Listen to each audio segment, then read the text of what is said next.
salute.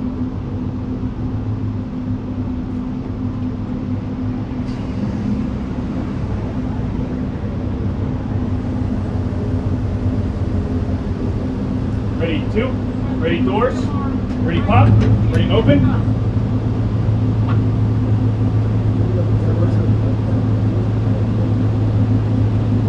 Ready close, ready shut, ready face, forward march.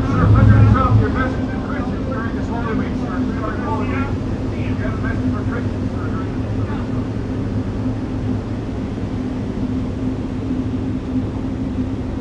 this. So I knew him as a very young man. Now he's just a young man.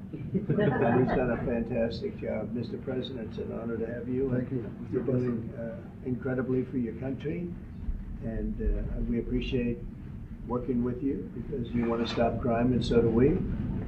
And it's very, very effective. And I want to just say hello to the people of El Salvador and say they have one hell of a president. Okay, and I mean that, and I know him well. I know him as a very young man, Marco, even younger than you. You know, he started pretty young. He'll always be younger. Young at heart. But I want to thank you for the great job you're doing. I appreciate it very much. Thank you. Well, it's an honor to be here in the Oval Office with the President and leader of the free world. We're very happy, and we're very eager to help. We know that you have a crime problem, a terrorism problem that you need help with. And we're a small country, but if we can help, we will do it. And we actually turned the murder capital of the world, that was the journalists call it, right? Murder capital of the world, into the safest country in the Western Hemisphere. And, you know, sometimes they say that we imprison thousands. I like to say that we actually liberated millions. So, you know, like, it's very good.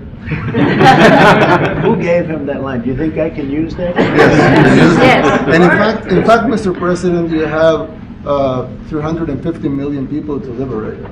Yeah. But to liberate 350 million people, you have to imprison some.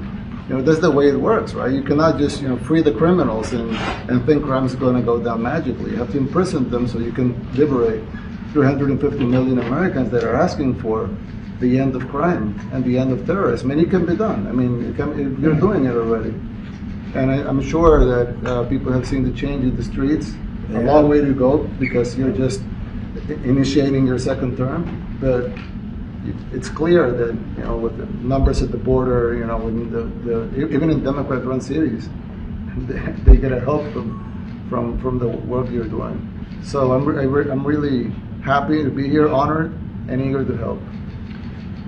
Well, we had a terrible thing happen. We had an administration that allowed people to come in freely into our country from not only South America, but from all over the world. Many from the Congo in Africa, Asia, all over the world, Europe, rough parts of Europe. And they came from prisons, and they came from mental institutions, and they came from gangs, and the gangs of Venezuela and other places. And hundreds of thousands and even millions of them came. 21 million people altogether, but many of the people that came, just a tremendous percentage of them were criminals, in some cases violent criminals. We had 11,088 known murderers. Half of them murdered more than one person.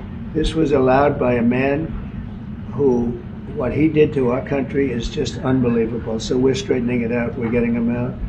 But what they did and what that party did to our country, open borders, anybody could come in. As soon as I heard that, I said, every prison's going to be emptied out into our country. That's what happened. And we're straightening it out. And we just had numbers. We had the highest recruiting numbers in the history of our country going into police departments. And a year ago, we had the lowest numbers. You couldn't hire a biggest change. Yeah. Nobody's From ever the seen lowest to the highest. And the military now, Marines, the Army, Air Force, Coast Guard, every slot is, I mean, we have the best numbers we've ever had. We call it recruitment numbers. And we've never had anything like it. We had records on at every single level.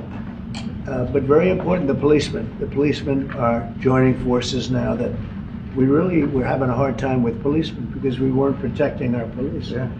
And we cherish our police. The police are great, and the firemen and everybody else. But we have the highest numbers that we've ever had, the most enthusiasm. Great enthusiasm, and on trade and other things, we're doing great. We're taking in billions and billions of dollars. We made 2 weeks ago. I gave them a little bit of a pause because you have to show a little flexibility. But we go back to what we have to do. The markets have been very strong once they got used to it. But we were losing $2 billion a day. There's no company big like this. This is the biggest deal ever made. Now we're making $3 billion a day.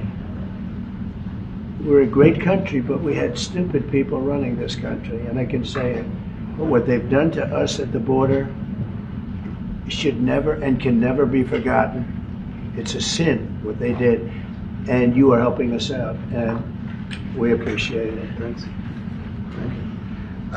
Actually, what you're doing with the border is remarkable. It has dropped, 95%? It's incredible. As of this morning, 99%, 99.1% to be exact. Why are those numbers not in the media? Well, they get out with the fake news, like CNN. CNN over here doesn't want to put them out because they don't like putting out good numbers. They only like putting out because I think they hate our country, actually. Yeah, but it's a shame. You're right. Isn't that a great question? Why don't they put out numbers? Yeah, 99%. I mean, it's crazy, right? We're doing it's great. A crazy turnaround. Kristi, could you maybe say a couple of words about the border, how we're doing? It's just been absolutely phenomenal what a great leader can do. Clear direction. Our laws matter. We should only have people in our country that love us, and the Border Patrol and our ICE officers and law enforcement officers have done fantastic work. So we're proud of them. Now we just need to get the criminals and murderers and rapists and dangerous gang members and terrorist organizations out of our country. So, Mr. President Bukele, we thank you very much for your partnership. It has been wonderful for us to be able to have somewhere to send the worst of the worst and someone to partner with. And we'd like to continue that partnership because it's been a powerful message of consequences. Mr. President, you wanted people to know that there was consequences if you break our laws and harm our people and endanger families. And this is a clear consequence for the worst of the worst that we have somewhere to put them. Thank you very much. Yeah, we even had this gang member from Venezuela, one of the ones you sent, and we interviewed him just to get some information, etc. from them. And he said, I got arrested 6 times, but they released me the 6th time, so I should be released again. And then we said, well, what's the last thing you do? And he said, well, I shot a cop in the leg, but I didn't kill him. I just shot him in the leg. And we're like, this guy was arrested 6 times here in the United States, 6 times. He was released 6 times, and in the he was released 5 times, and the last time he was sent to El Salvador, right? So he's not getting released. But the last time he shot a cop, actually, and he shot him in the leg. So these are, like you said, there's something broken. It's the liberal establishment. But they're not running things anymore in this country, and we're run by, and I don't say conservative, I don't say anything, we're run by people with great common sense. Yeah, common sense. Because it's all common sense. Yeah. It's not liberal conservative, it's common sense. Exactly. And, do you allow men to play in women's sports? Do you allow men to box your women and box? Because I know you have a lot of boxing. That's violence. That's abuse of a woman. It's abuse of a woman. But we have people that fight to the death because they think men should be able to play in women's sports. And some of those sports, it wouldn't matter much, but it still matters. But some of them are very dangerous for women. Some years ago, like we said, a decade ago or so, women's rights movements were pressuring so that we enacted specific laws to avoid men abusing women. And I think those laws were great because there were a lot of men abusing women. But now some of the same people are trying to backtrack on that and actually trying to make new laws allowing men to abuse women in sports. So actually that doesn't make sense. It doesn't make sense. It's crazy. They have weightlifting records, right? Yeah. A woman gets up and swings. She's incredible. A guy gets up and beats her by 100 pounds. What are you going to do? A record that hadn't been broken in 18 years. They put on an ounce, quarter of an ounce, eighth of an ounce. for 18 years now. They have a guy come up, ping. The whole thing is crazy. But they continue to fight. And I don't like talking about it because I want to save it for just before the next election. I said, my people, don't even talk about it because they'll change. And well, but I watched this morning.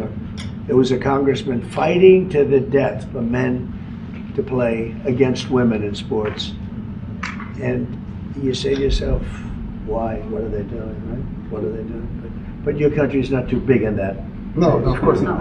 We're big in protecting women. Good. Yeah. That's right. It's a very important form of protection, too. And as you can see, most of my cabinet are women, so. That's impressive. Yeah. That's why you're And running. they're not DEI hires or anything. Yeah, They're they just can be. great at what they do. Right? That's right. This is very impressive. Yeah, This no. is a first. We've had women, but we've never had 3 of them right here. That's 4 and 3 And men. look at what we have. You guys feel a little bit mistreated? That's good. I like it.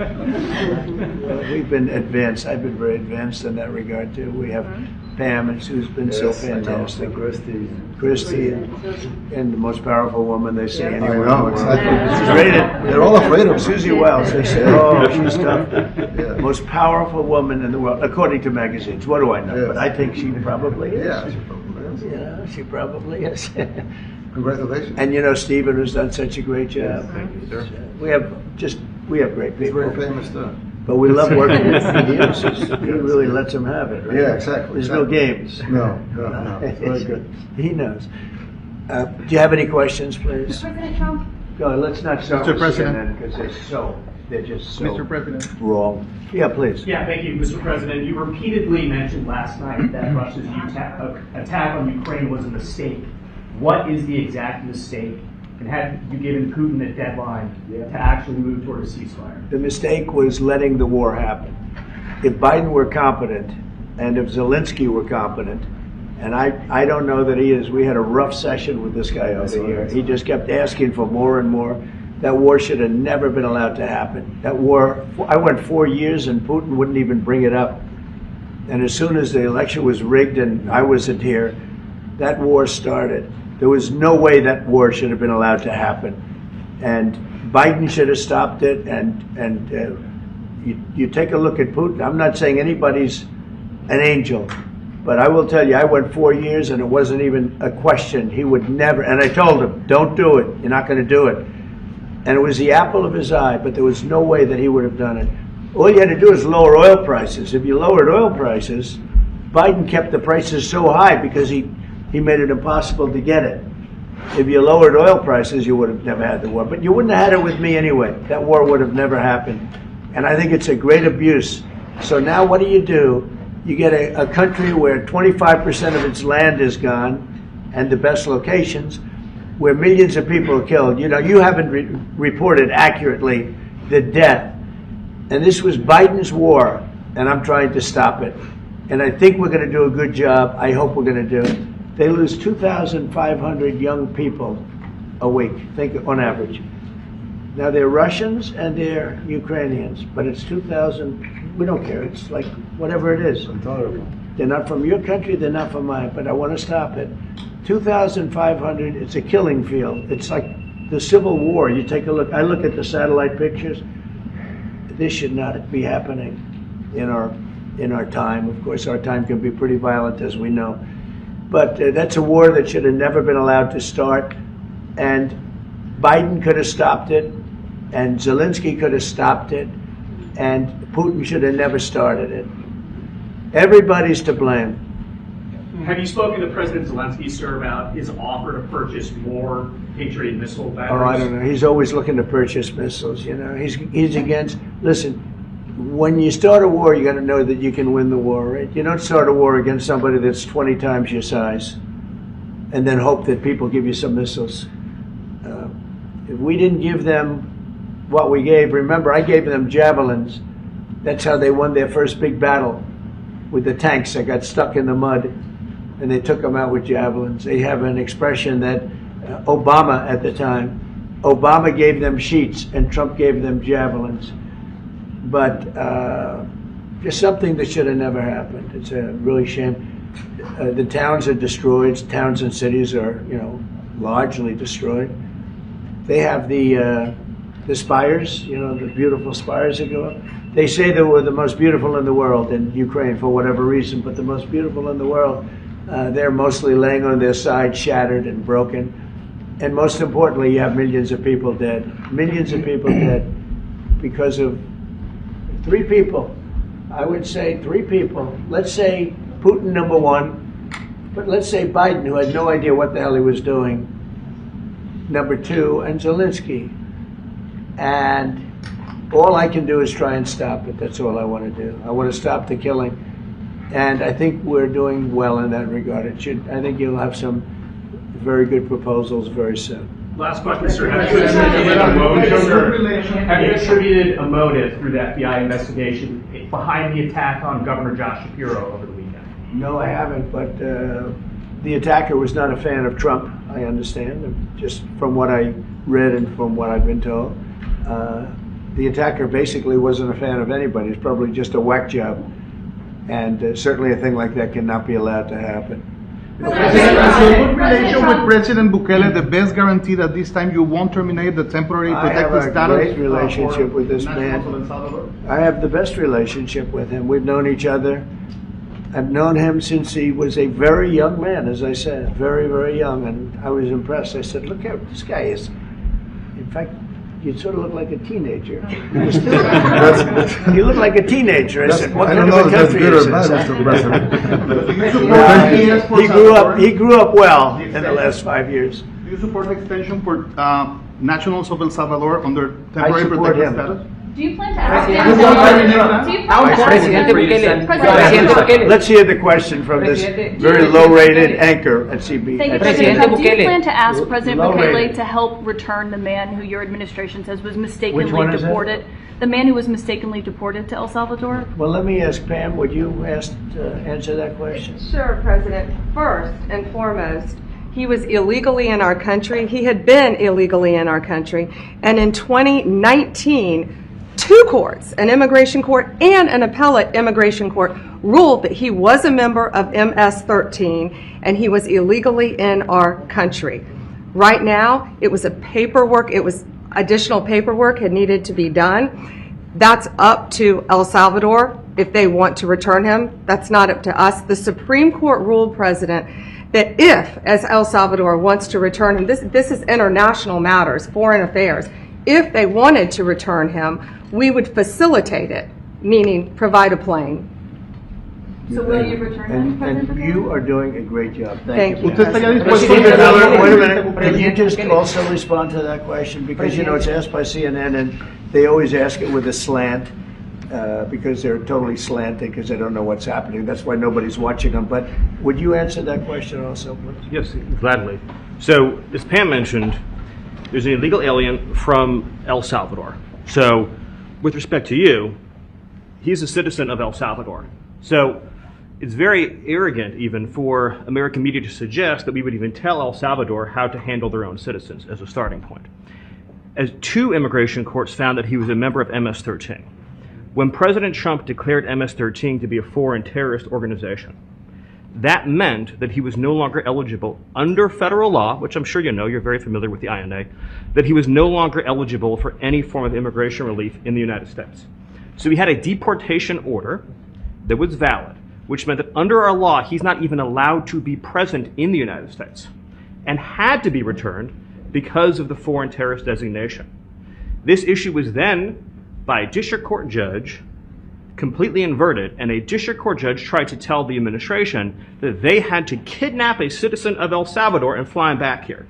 That issue was raised to the Supreme Court, and the Supreme Court said the district court order was unlawful, and its main components were reversed 9-0 unanimously, stating clearly that neither Secretary of State nor the President could be compelled by anybody to forcibly retrieve a citizen of El Salvador from El Salvador, who again is a member of MS-13, which, as I'm sure you understand, rapes little girls, murders women, murders children, is engaged in the most barbaric activities in the world, and I can promise you, if he was your neighbor, you would move right away.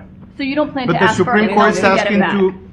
And that- what was the ruling Facilitate- in the Supreme Court, Steve? Was it 9-0? Yes, it was a 9-0 In our favor. in our favor against the district court ruling, saying that no district court has the power to compel the foreign policy function of the United States. As Pam said, the ruling solely stated that if this individual, at El Salvador's sole discretion, was sent back to our country, that we could deport him a second time. Well, No version of this legally ends up with him ever living here because he is a citizen of El Salvador. That is the president of El Salvador. Your questions about it, per the court, can only be directed to him. I asked ¿Usted lo President liberaría, Bukele, Presidente what is your- Bukele? can President Bukele weigh in on this? Do you plan to return him? Well, I'm suppose you're not suggesting that I'll smuggle a terrorist into the United States, right? It's I mean, always how can I smuggle? How can I return him to the United States? Like I smuggle him into the United States, or what do I do? Of course, I'm not going to do it. It's like, I mean, the question is preposterous. How can I smuggle a terrorist into the United States? I don't have the power to return him to the United States. So you can release him inside El Salvador. Yeah, but I'm not releasing. I mean, we're not very fond of releasing terrorists into our country. I mean, we just turned the murder capital of the world into the safest country of the Western Hemisphere, and you want us to go back into releasing criminals so we can go back to being the murder capital of the world? No, that's not going to happen. Well, they'd love to have a criminal, released into our I mean, there's So, a fascination. They would love it. Yeah. They're sick. These are sick people. Marco, do you have something to say about Yeah, I mean, Stephen outlined it. I don't understand what the confusion is.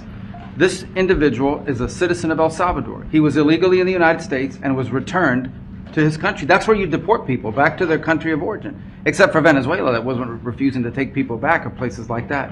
I can tell you this, Mr. President. No, the foreign policy of the United States is conducted by the President of the United States, not by a court.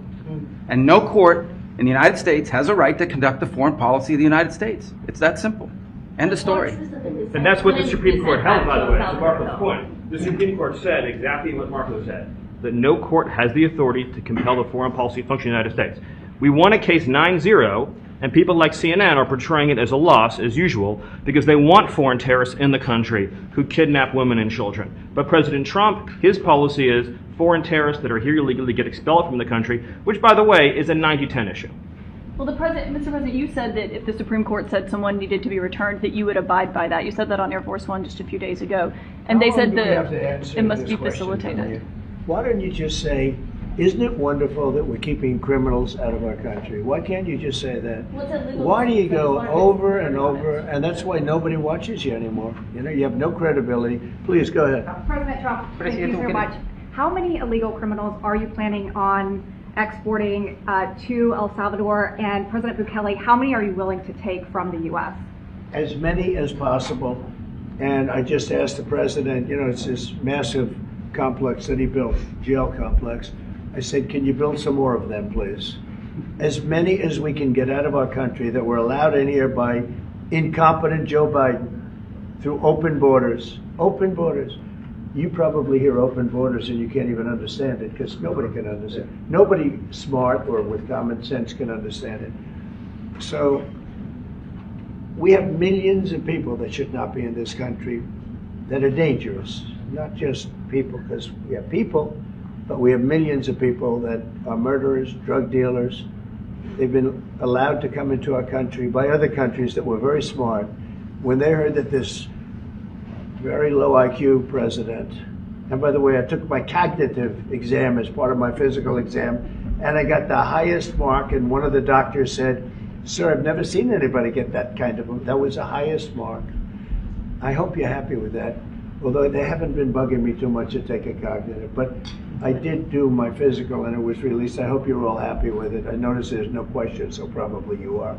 But the cognitive, they said to me, "Sir, would you like to take a cognitive test?" I said, "Did Biden take one?" "No." "Did anybody take one?" "No, not too many people took them." I said, what about Obama? Did he take one?" "No, he didn't take one either." I said, "Let me be the only one to take one." But I've actually taken them 3 times already. I like taking them because they're not too tough for me to take. But we had a great physical exam, so I know you're going to ask that. And the doctors who are total professionals, Walter Reed Medical Center, they're great people. And I visited a soldier that was badly wounded, incredible soldier, lost his leg. And spent a lot of time with him. I mean, great with his mother, and it was really a very great thing. They do a phenomenal job. I just want to say, Walter Reed, I was there for, 5-6 hours. You were there with me. But I took a full physical, and it came out perfecto, so that's good. That means you've got me for a little longer. Would you also be willing to pay for those facilities to be opened if new ones were going to be built? I'd do something. We'd help them out. Yeah, we help them. They're great facilities, very strong facilities, and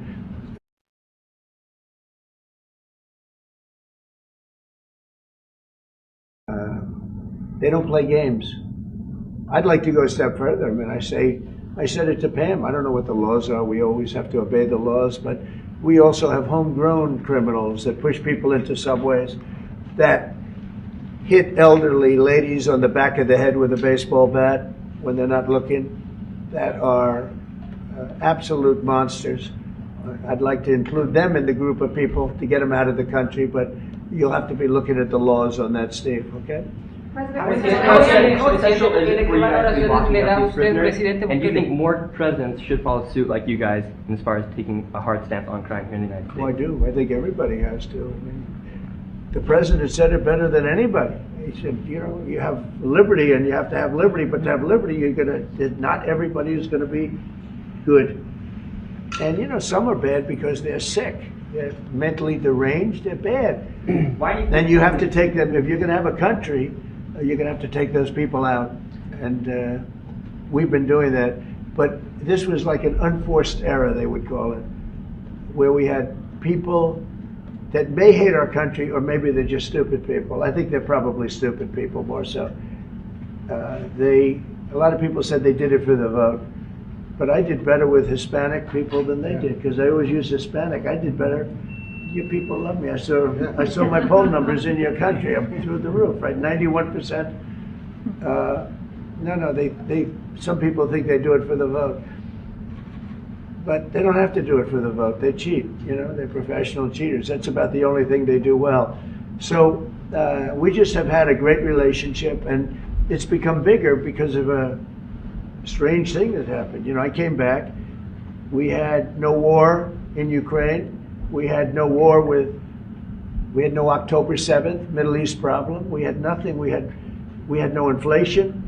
We didn't have the Afghanistan, most embarrassing moment in the history of our country, the Afghanistan, not withdrawing, because I would have been out, you know, I had it all set to bring people out with dignity and pride. That was the worst, most embarrassing moment in the history of our country, Afghanistan. We didn't have any of that. You wouldn't have had the war with Russia, Ukraine. You wouldn't have had the Middle East problem because Iran was broke. They had no money because we had secondary sanctions on and lots of other sanctions. And now every single thing, got a problem with Iran, but I'll solve that problem. That's almost an easy one. We got to solve a war that should have never started, Ukraine and Russia, and we'll get that solved. And we have to solve problems, and we already solved inflation. You know, if you look at the numbers are incredible, actually. The stock market's up, and we're not letting other countries take advantage of this country like they have for the last 40 years. So thank you very much. You have a question, please? Yes, Mr. President, thank you so much. You scored another major investment win this morning when Nvidia pledged to build its AI supercomputer, the first time ever, right here in the United States. Thank you. That's a question I like. That's true. What is your reaction to this announcement, sir, and how will this positively benefit Americans across the entire country? Well, it's one of the biggest announcements you'll ever hear, because Nvidia, as you know, controls that almost the entire sector, which is one of the most important sectors in the world, between chips and semiconductors and everything else. And they're the biggest, and the biggest we already have coming in and spending $300 billion, as you know. They announced 2 weeks ago. But Nvidia is so highly respected, and this was an announcement that a lot of people, I knew it was going to happen, but not to the extent that it happened. It's big. And the reason they did it is because of the election on November 5th and because of a thing called tariffs, as I say, the most beautiful word in the dictionary. After love, God, relationship, the press actually hit me and said, tariff is the most beautiful word in the dictionary. What about family, love, God. I got hit even on that. You understand? I said, okay. So now I say it's my fifth most favorite word because they get you on anything. But no, that Nvidia, it's one of the great companies of the world, modern, super modern companies, controls segments that nobody, sort of controls the world in a sense, and they're coming in here in the biggest way with hundreds of billions of dollars. Not like millions of dollars, hundreds of billions of dollars, and I'm honored by it. And I want to thank Jensen and all of the people that we deal with. They're great people, they're brilliant people. And without tariffs, they wouldn't be doing it. Thank you very much. Yeah, please, go ahead. Considering additional sanctions against Russia after their latest attack, and do you have an update on the rate and when you might announce them? Well, I already have sanctions on Russia. I put them there. If you remember, Nord Stream 2, that's the big pipeline that goes through Europe. I stopped it. That's Russia's pipeline, the largest pipeline, I think, in the world. Goes to Germany.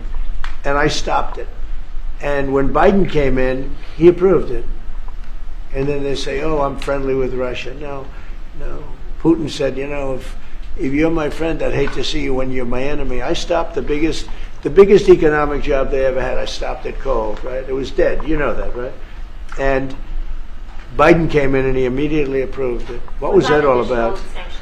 And it's a pipeline that takes care of a lot of the needs. Now, it was a very controversial thing, but I stopped it, and Biden approved it.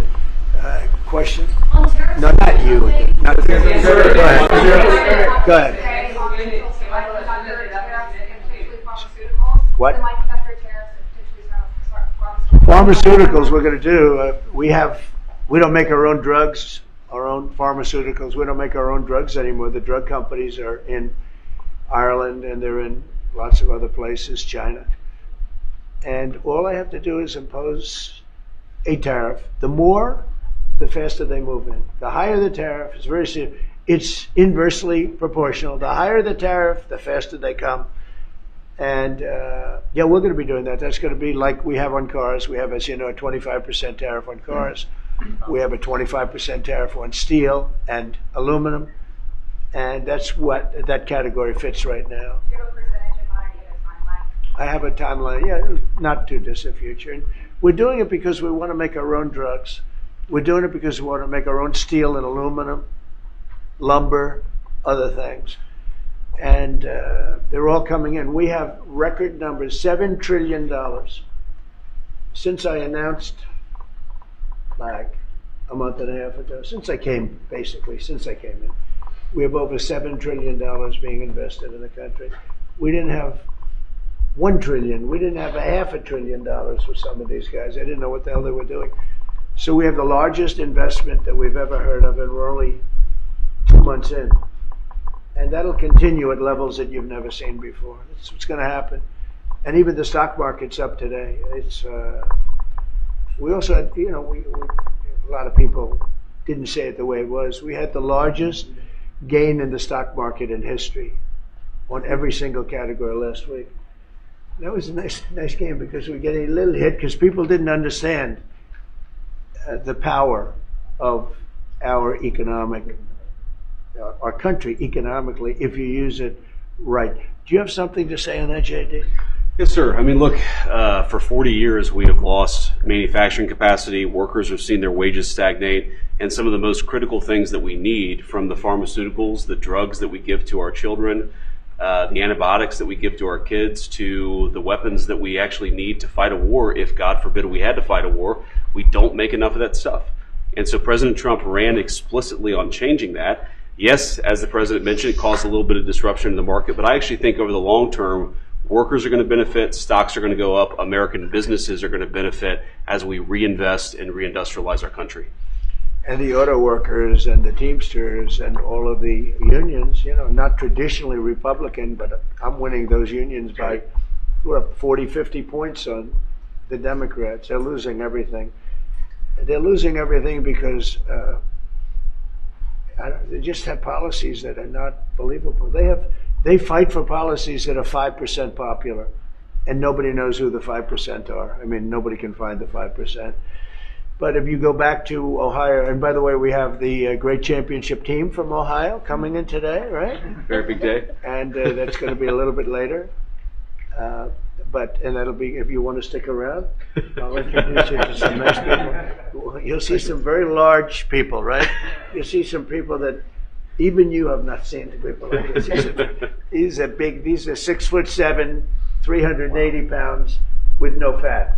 Okay, that's pretty good, right? But the team, the national championship team, is being honored today at the White House, so that'll be exciting. If you're around, you want to stay around, I'll have you up there. You can tell them all about your prison, how you have to behave when you go to that prison. Okay. Who else is there? Yeah, please. Go ahead, please, behind you. You said yesterday that you're making a decision on Iran very quickly. Yeah. What do you mean by that? Is that a decision? Well, they have to solve their problem very quickly. Iran wants to deal with us, but they don't know how. They really don't know how. We had a meeting with them on Saturday. We have another meeting scheduled next Saturday. I said, that's a long time. That's a long time. So I think they might be tapping us along. But Iran has to get rid of the concept of a nuclear weapon. They cannot have a nuclear weapon. He can't have a nuclear weapon. Nobody can have. We can't have anybody having nuclear weapons. You can't have nuclear weapons. And I think they're tapping us along because we're so used to dealing with stupid people in this country. And I had Iran perfect. You had no attacks. You would have never had October 7th in Israel, the attack by Hamas, because Iran was broke. They were stone cold broke when I was president. And I don't want to do it. I want them to be a rich, great nation. The only thing is, one thing, simple. It's really simple. They can't have a nuclear weapon. And they got to go fast because they're fairly close to having one. And they're not going to have one. And if we have to do something very harsh, we'll do it. And I'm not doing it for us, I'm doing it for the world.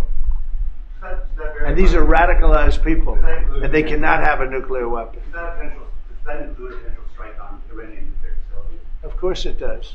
And just a follow-up question, a clarification.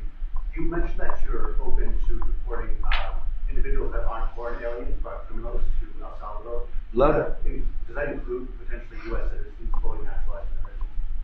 If they're criminals and if they hit people with baseball bats over their head that happen to be 90 years old, and if they rape 87-year-old women in Coney Island, Brooklyn, yeah, that includes them. What, do you think there's a special category of person? They're as bad as anybody that comes in. We have bad ones too.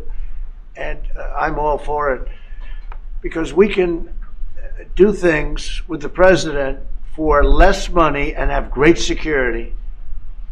And we have a huge prison population. We have a huge number of prisons, and then we have the private prisons, and some are operated well, I guess, and some aren't. But he does a great job with that. We have others that we're negotiating with too. But no, if it's a homegrown criminal, I have no problem. Now, we're studying the laws right now. Pam is studying.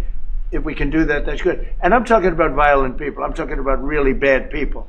Really bad people. Every bit as bad as the ones coming in. And I made the statement when I heard about this a long time ago now, 4 years ago. When I heard that this guy was having open borders, I said every single criminal from all over the world is going to be dumped into our country. And that's what happened. The jails of the Congo were emptied out. The jails of Venezuela were emptied out. And you know what happened? Their crime went way down. But now Venezuela has other problems. You know what the problem is? They have no money. Yeah. Because I shut off their oil and we put secondary tariffs because they're not doing what's right over there. They know what to do. We spoke to them. I spoke to them. They know what to do. But they have no money. Venezuela has no money. But Iran had no money. And Iran behaved so beautifully. And then Biden took all those secondary tariffs and tariffs on. I told China, you can't buy oil. If you buy oil from Iran, China, I told it to President Xi, then we no longer want you to do business with the United States of America. And those ships disappeared from that harbor so quickly. China. Get along great with China. Are the talks with Iran productive? Do you want to continue that? What? The talks with Iran, do you believe those are productive? Do you want to continue that? I think Iran could be a great country as long as it doesn't have nuclear weapons. If they have nuclear weapons, they'll never get a chance to be a great country. They will never get a chance. It won't even come close. Sir, on tariffs. Yeah. Yeah, thank you. Yesterday you mentioned short-lived product exemptions. Which specific products are you considering, and how long is short-lived? Weeks, months? I'm looking at something to help some of the car companies where they're switching to parts that were made in Canada, Mexico, and other places, and they need a little bit of time because they're going to make them here, but they need a little bit of time. So I'm talking about things like that. What about any Apple products, other cell phones? Look, I'm a very flexible person. I don't change my mind, but I'm flexible. And you have to be. You just can't have a wall and you'll only go. No, sometimes you have to go around it, under it, or above it. There'll be maybe things coming up. I speak to Tim Cook. I helped Tim Cook recently, and that whole business. I don't want to hurt anybody. But the end result is we're going to get to the position of greatness for our country. We're the greatest economic power in the world if we're smart. If we're not smart, we're going to hurt our country very badly. We lost with China over the Biden years trillions of dollars on trade. Trillions of dollars. And he let them fleece us. And we can't do that anymore. And you know what? I don't blame China at all. I don't blame President Xi. I like him. He likes me. I mean, who knows? Who the hell cares? Do you have any updates on? But you know what? What? Do you have any updates with talks with China? No, let me just tell you this. I don't blame China. I don't blame Vietnam. I see their meeting today. Is that wonderful? That's a lovely meeting. They're meeting, like trying to figure out how do we screw the United States of America. Don't forget, the European Union was formed to do just that. The European Union was formed to hurt the United States and on trade. And they get us on NATO because they don't pay their bills. But now, since I got involved, they have been paying their bills. I took in over $600 billion for NATO. Nobody took in anything. I mean, they were all delinquent. They had 8 nations out of 28 paid their bills. The rest of them were way delinquent. And I said, if you don't pay your bills, we're not going to protect you anymore. And the money poured in over 600. The Secretary General last week made that statement. He said, I've never seen anything like it. We couldn't get anybody to pay because the United States was footing the bill for NATO. Well, we got hurt there, and we got hurt on trade, likewise, European Union. And they've got to come to the table. And they're trying to. They're trying to. But the European Union has taken terrible advantage. They don't take our food products. They don't take our cars. We have millions of their cars, BMW, Volkswagen, Mercedes-Benz, many others. They come in by the millions. There are no Chevrolets in Munich, I can tell you that. I said to Angela Merkel when she was there, as she was letting millions of people infiltrate Germany, which was not so good we would call them illegal immigrants, but she made them legal. But I said to her, and I get along with her very well, I said, how many Chevrolets do we have in Munich or Frankfurt? Why, none, Donald, none. I said, you're right. And yet we take in millions and millions of cars. No, those days are over. Okay, thank you very much, everybody. Thank you, press. Thank you, press. And